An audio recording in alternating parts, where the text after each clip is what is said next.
Une triste disparition. Siesti une période très compliquée pour Nicolas Dupont-Aignan. Le député du Pas-de-Calais a perdu un ami proche, José Évrard.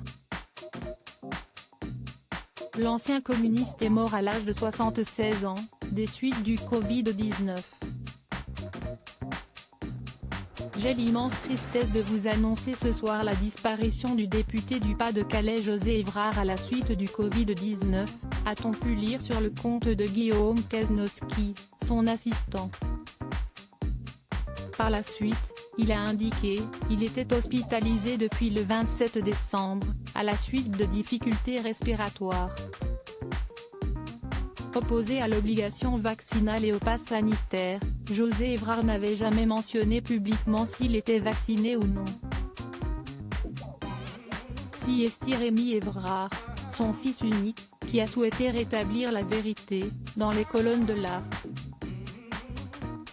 Il était hospitalisé à Arras, il militait contre l'obligation vaccinale et le pass sanitaire, mais il était entièrement vacciné, a-t-il déclaré. Il est en deuil. Touché par la perte de son ami, Nicolas Dupont-Aignan a rendu un ultime hommage à son ami et collègue sur son compte Twitter. Je viens d'apprendre avec une immense tristesse la disparition de mon ami et collègue José Évrard. J'adresse mes plus sincères condoléances, au nom de tous les membres de Debout la France, à son épouse et à son fils, a-t-on pu lire. Fils de mineur devenu député du Pas-de-Calais, il incarnait cette terre du bassin minier. Un homme courageux, droit, gentil, fidèle à ses convictions sociales, a-t-il poursuivi. Il y a également Richard Ferrand, le président de l'Assemblée nationale, qui s'est exprimé à la suite de l'annonce du décès de José Évrard.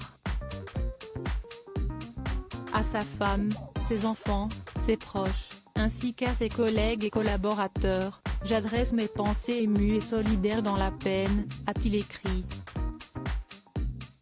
D'autres personnalités politiques ont également souhaité lui rendre hommage dont notamment Roland Lescure, Larème, Laetitia Romero Dias, Larème, ou encore Michel Zumkeles, Audi.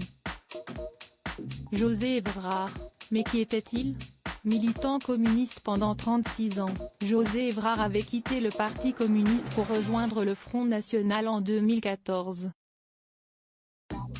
En effet, il avait évoqué des notions de souveraineté et d'indépendance nationale et avait expliqué avoir été trahi sur ses engagements. Il avait remporté pour le FN la 3e circonscription du Pas-de-Calais, par 52,94% des voix, en juin 2017 face au Modem Patrick de Bruyne et avait rejoint les Patriotes en novembre 2017. En 2019, il a intégré le parti Debout la France de Nicolas Dupont-Aignan et tous deux sont devenus de proches amis par la suite. Lodi Widget.